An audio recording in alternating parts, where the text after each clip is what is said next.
Bien, merci pour l'invitation. Merci à vous d'être si nombreux pour discuter de cette question de l'immigration et des luttes politiques en lien avec les pays d'origine, et en particulièrement dans ce moment que nous sommes en train de vivre. Et je dirais, peut-être comme première observation, que les fonctions politiques de l'immigration, elles existent dès le départ dans le contexte du Maroc. Alors, on va essayer ici de voir quelles sont les dimensions politiques et militantes dans l'immigration, mais il faut rappeler qu'au début de l'immigration, au début de l'émigration du Maroc, la problématique du travail des jeunes se posait déjà. Et elle se pose déjà, et ça révèle la première grande dimension politique, c'est qu'au Maroc, tout au long du XXe siècle, l'émigration a servi de soupape pour gérer l'incapacité à créer des postes de travail. De tout temps, l'émigration a joué une soupape pour le marché du travail. Elle a joué ce rôle-là, et donc elle avait une fonction extrêmement politique. Cette fonction politique, elle est résumée dans une phrase prononcée par le maréchal Lyautey, résident général au Maroc, de la France, l'autorité coloniale, qui dit « Un émigré, c'est un fusil en moins et une bouche en moins à nourrir ». C'est en soi la doctrine qui a toujours guidé la politique relative à la main-d'œuvre au Maroc et à l'émigration. C'est-à-dire qu'on sait, depuis le temps du protectorat, que l'émigration elle a plusieurs rôles. D'abord, en quittant, elle aide la pacification, c'est-à-dire la domination coloniale. Dans le langage, la pacification, dans le langage de la France, la pacification, c'est dominer. Et elle permet aussi de faire en sorte que le marché du travail ne soit pas contraint, ou les autorités ne soient pas contraintes d'offrir plus de place sur le marché du travail. Et il oublie peut-être encore une dimension, c'est que l'émigration, elle va faire en sorte, dès les années 10 au Maroc, dès les années 1910, que non seulement ce sont des hommes en moins, et des hommes en moins pour qui il faut organiser le travail, mais en plus ce sont des ressources qui reviennent vers le pays, c'est de l'argent qui rentre dans l'économie, et ce sont donc d'autres familles qu'il faut vis-à-vis desquelles on se dédouane en quelque sorte. Et donc ce sont des fonctions qui sont connues de tout temps, parce que à partir du traité de protectorat, du traité de Fès en 1912, vont commencer un grand nombre d'émigrations. Et si on veut repositionner la question de l'immigration marocaine en Belgique, on peut déjà la prendre à cette époque-là, parce qu'on a des traces ici en Belgique d'une présence marocaine dès les années 20. Et la présence marocaine, elle est la conséquence indirecte de la colonisation française au Maroc. Pourquoi? Eh bien parce que durant la Première Guerre mondiale, la France va attirer pas mal de travailleurs pour servir à l'arrière du front, notamment dans les industries d'armement. C'est pendant la Première Guerre mondiale que la France crée le service des travailleurs coloniaux, où on va recruter beaucoup de personnes qui vont travailler à l'arrière du front, de même que dans les houillères, les bassins miniers du Nord et du Pas-de-Calais. Et de là vont venir s'installer pas mal de Marocains, d'Algériens, de Tunisiens dans les bassins miniers, essentiellement du Borinage, de la région du centre et de la région liégeoise. Et déjà à cette époque, par les travaux de quelques historiens, on peut les mentionner parce qu'ils sont tellement rares, les historiens qui se sont penchés sur cette question, qu'il faut les mentionner. Un travail d'une mémorante, qui est Rachida Attar, mais surtout le travail d'Anne Morelli, qui ont permis de retrouver, par exemple, des images de l'étoile nord-africaine, des mouvements qui étaient organisés autour de l'étoile nord-africaine dans le Borinage. Et donc on sait, via certaines sources, notamment la littérature syndicale aussi, on sait via certaines sources qu'il y a eu une présence, et que ce n'était pas une présence simplement passive ou inorganisée, elle était aussi... elle s'exprimait peut-être peu, elle s'exprimait peu, pourquoi? Parce que les conditions des travailleurs dans cette période-là sont des conditions extrêmement vulnérables, notamment par rapport aux accidents du travail. C'est une période durant laquelle, si vous avez la force, vous pouvez travailler, si vous avez le moindre accident, vous êtes débarqué. Et c'est pour ça que la première convention qui est signée entre le Maroc et la Belgique, ce n'est pas la convention de 1964 sur le recrutement de main-d'œuvre. C'est une convention de 1930 signée entre le protectorat français au Maroc et la Belgique, qui est une convention sur la réparation des accidents dus au travail. Ce qui veut bien dire que si deux gouvernements considèrent qu'il était important de se mettre autour de la table pour signer un accord, c'est que le problème était déjà considérable sur le terrain. On parle ici de plusieurs milliers de travailleurs dans cette période. La Deuxième Guerre mondiale, début 1940, même un peu avant, va commencer à faire en sorte que les travailleurs vont rentrer. À l'exception de quelques-uns, on en connaît quelques-uns qui ne sont pas rentrés au pays, qui sont partis avec certains Belges, notamment vers le sud de la France, dans les régions libres. Mais l'essentiel de cette immigration va disparaître parce qu'elle va retourner pendant l'épisode de la Deuxième Guerre mondiale. Alors je ne parle pas ici des tirailleurs parce que la question des tirailleurs n'est pas proprement parlée une question d'immigration. C'est une question qui est liée à l'engagement dans un contexte colonial. L'immigration, pour rappel, c'est la volonté ou la nécessité de partir pour un autre pays avec la volonté de s'y installer pour y travailler. Ce n'est pas la logique des tirailleurs, mais c'est un épisode important et symboliquement très fort, la question des tirailleurs. Mais ce n'est pas le cadre. Le cadre, ce n'est pas celui de l'immigration. Le cadre, c'est autre chose. C'est l'enrôlement de la force de ces hommes dans le contexte colonial, parfois sans grande possibilité de pouvoir choisir, de ces hommes qui ont combattu sur différents fronts, et notamment sur celui que nous connaissons, celui l'axe Bruxelles-Namur, à Gembloux notamment, où les tirailleurs marocains ont résisté à l'avancée allemande. Mais c'est un autre chapitre. Le chapitre qui me semble plus important et qui va permettre de voir émerger des vraies dimensions militantes dans l'immigration, c'est celui qui va commencer à partir des années 60. Alors vous le savez, l'immigration en Belgique, la grande immigration d'après-guerre, c'est l'immigration italienne. Les grandes immigrations, c'est d'abord l'immigration italienne suivie des immigrations du sud de l'Europe. Ensuite vont venir très rapidement des immigrations du sud de la Méditerranée, Maroc et Turquie. Bien, l'accord entre la Belgique et le Maroc est signé en 64. Mais en réalité, les mouvements d'immigration sont déjà à l'œuvre depuis un certain temps. Il y a déjà des mouvements en dehors de la Convention, sur le même modèle que celui qui existait avant-guerre, c'est-à-dire que beaucoup viennent vers la France et puis passent la frontière, viennent s'installer en Belgique. Il y a pas mal de mouvements qui vont commencer à s'organiser au début des années 60 et puis ça va s'amplifier. En 1961, au recensement de la population, il y avait 400 Marocains. L'INS, l'Institut national de statistique, recensait 400 Marocains. En 1971, au recensement 10 ans plus tard, il y avait 40 000 Marocains. Donc il y a eu une immigration très forte dans cette période-là, dans cette décennie, qui est une décennie marquée par la grande disponibilité du travail industriel, et du travail pénible, dangereux, dans des conditions très difficiles. Et c'est dans cette période-là que va commencer à s'organiser l'immigration. Mais très vite, en réalité, quand les Marocains, les Turcs et puis ensuite les Algériens, les Yougoslaves arrivent, on est déjà dans une période où les charbonnages sont en train de fermer, où on sait déjà qu'économiquement ce modèle est en train de décliner. Et donc, très rapidement, les Marocains vont se retrouver confrontés à la question de l'emploi, parce que beaucoup de pères de famille vont se retrouver éjectés du marché de l'emploi à un moment où ce qui se passe est quelque chose d'assez important, c'est que dans les années 70, commencent à arriver les deuxièmes générations. Il y a des enjeux familiaux qui sont en train de se créer.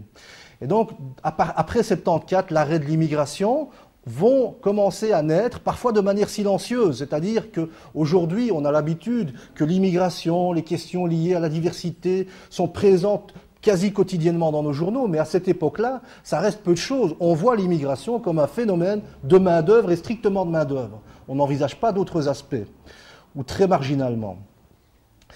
Mais c'est dans ces périodes-là que vont naître des grandes questions qui vont appeler par la suite la volonté d'y répondre aussi de manière politique. C'est quoi ces questions? C'est la question de l'encadrement scolaire, la question du logement, la question de l'emploi. Si vous aviez, il y a d'autres documentaires qu'on aurait pu montrer où on voit combien déjà dans les années 70, la question des discriminations au logement et dans le travail existe et sont présentes. Et puis, si on veut faire une périodisation, on peut dire qu'il y a une période qui commence en 1960 jusqu'en 74, et puis en 74 va commencer une autre période jusqu'en 1989, qui est une période durant laquelle commencent ces vraies difficultés sur le terrain social, et puis apparaît aussi le début de la politisation de l'immigration. À partir d'un moment, l'immigration devient l'objet d'une politisation par l'extrême droite. Je rappelle souvent qu'en 1982, le Vlaams Blok fait une campagne électorale exclusivement axée sur le nationalisme flamand. Et ils font 2 sièges au conseil communal d'Anvers. En 88, il change complètement de cap et ils font une campagne entièrement axée sur l'immigration et ils multiplient le résultat par 5. Ils font 10 sièges sur 49 au conseil communal d'Anvers. Donc le Front National est dans la même logique. Le Front National a d'abord commencé sur le nationalisme avant de s'orienter sur les questions d'immigration. Donc on est dans une période de grande politisation. Bien. Il n'y a pas que ces questions-là qui se jouent. La question des pays d'origine se joue aussi, je vais y revenir dans un instant. Après 89, il y a une autre période qui commence, qui est une période où l'immigré n'est plus simplement un objet au sujet duquel on parle, où les autres parlent, mais qui commence aussi à apparaître comme acteurs qui prennent la parole, parce que les deuxièmes générations arrivent, d'autres générations sont là, il y a des générations d'étudiants qui sont venus, qui ont encadré, qui ont porté la parole, et va commencer à s'organiser une présence plus affirmée dans le monde associatif, dans le monde politique et dans d'autres secteurs de la société. Ce sont des périodes aussi qui sont marquées par l'émergence du thème de l'islam dans l'espace public. Dès 89, on a les premières affaires du foulard qui commencent à amener la question de l'islam très fortement dans l'espace public, et ces questions-là ne quitteront plus l'agenda public et médiatique et politique. Alors, notamment après 2001 et l'importance qu'ont pris les questions d'actualité internationale dans la vie politique intérieure des sociétés d'immigration. Bien. Pendant toutes ces périodes-là, il y a eu des changements. Alors, dans un premier temps, on a d'abord traité avec les États d'origine. On a traité avec eux de manière directe, en s'asseyant autour de la table, en négociant de manière gouvernementale des accords de recrutement de main-d'œuvre. Ce qui est une manière très exceptionnelle de gérer l'immigration. En règle générale, ça peut se passer sans que les gouvernements se mettent d'accord sur des quotas, sur des contingents, etc. Et puis, on a tout doucement commencé à considérer que les États d'origine n'avaient plus tellement de rôle à jouer dans les politiques sociales et que ça devenait l'affaire de l'intégration. Et donc, on a commencé à se dire qu'il fallait prendre en charge cette question-là, et on a vu toute une série de politiques sociales, d'intégration, etc., se mettre en œuvre. Aujourd'hui, la situation est celle d'un grand retour des États d'origine. C'est une variable qu'on a peu discutée, mais c'est un énorme retour des États d'origine partout. Pas seulement le retour des États comme le Maroc, qui est très présent par rapport à ces communautés, qui a toujours eu la volonté de les encadrer, mais de tous les États d'origine. Tous les grands États d'immigration, aujourd'hui, cherchent à se repositionner par rapport à leur diaspora, ce qu'ils appellent leur diaspora. Et d'ailleurs, le succès de ce terme diaspora est aussi lié à une certaine conception. Parler d'immigration, c'est pas parler de diaspora, c'est une autre conception qui consiste à dire qu'on a des citoyens qui sont un peu partout dans le monde et notre citoyenneté, elle s'étend au-delà des frontières. Et ça, c'est une donnée avec laquelle il faut traiter aujourd'hui.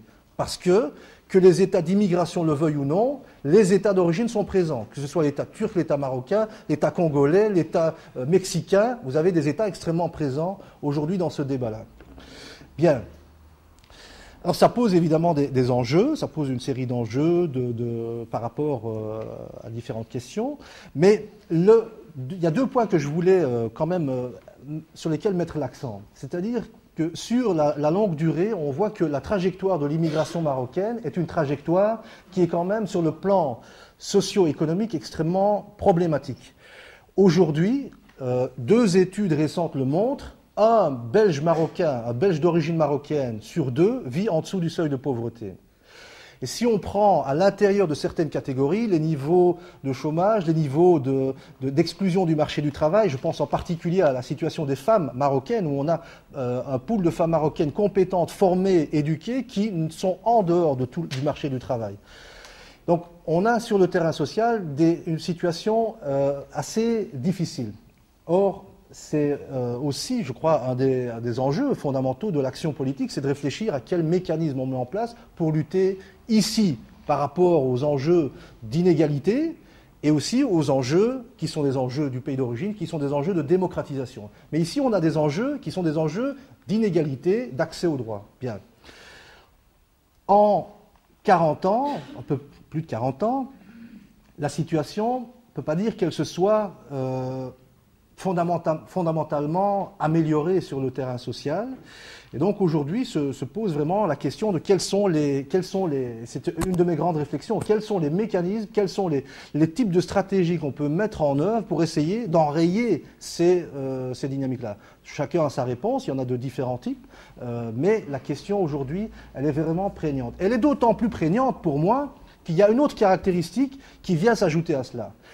Malgré le fait qu'il y a eu beaucoup de militance, qu'il y a eu beaucoup de combats, il y a, sur le plan organisationnel, une remarque à faire. C'est que l'immigration a peu donné lieu à des organisations pérennes, des organisations stables et durables à travers le temps. Si vous prenez le paysage des organisations de la communauté marocaine, la plupart d'entre elles ont des durées d'existence qui ne dépassent pas 10 ans.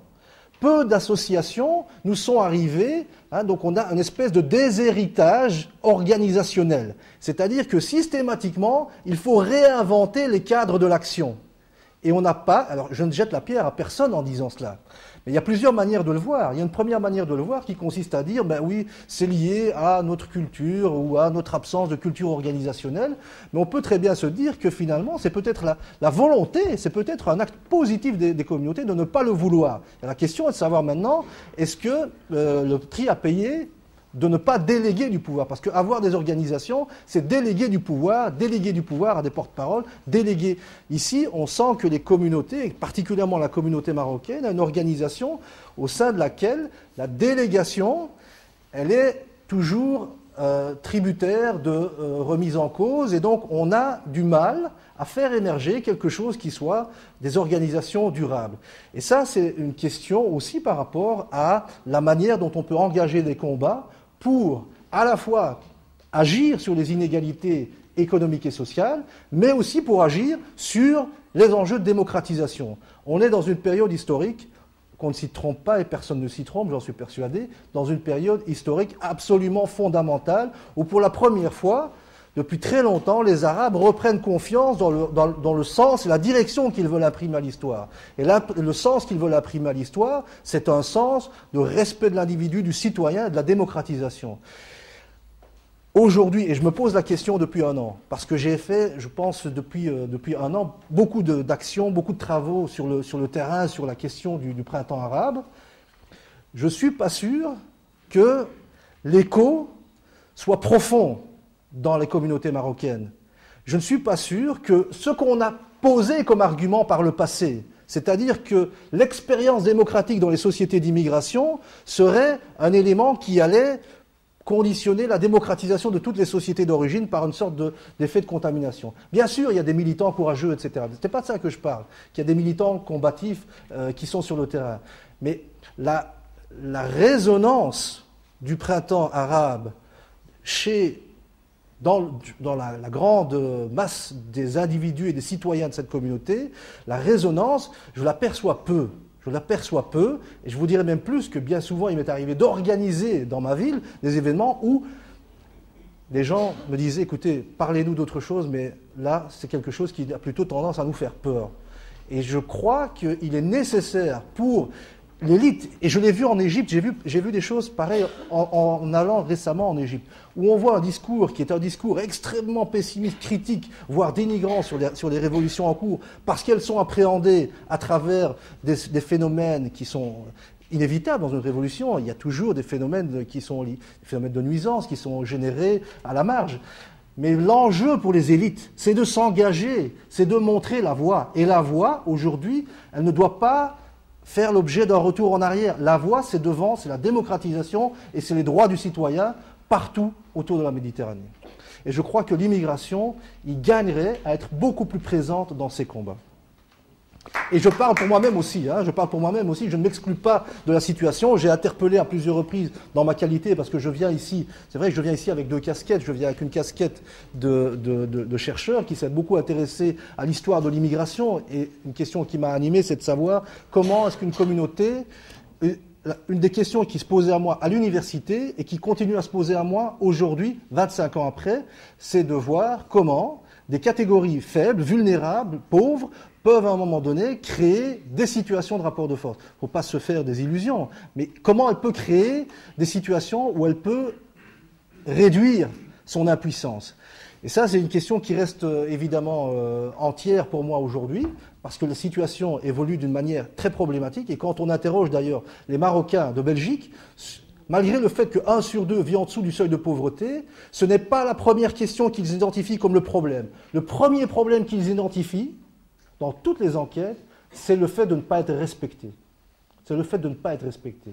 C'est le racisme, c'est la discrimination. C'est d'abord ça qui est vécu dans les perceptions de la communauté marocaine. Et tout ça sont évidemment des questions qui appellent à des mobilisations, qui appellent à des engagements. Et je crois qu'aujourd'hui, il y a aussi peut-être un espace pour dire les sociétés civiles là-bas, les sociétés civiles ici, ben, ensemble, on a peut-être l'occasion, avec l'immigration, de travailler à quelque chose qui est une rupture fondamentale avec le passé.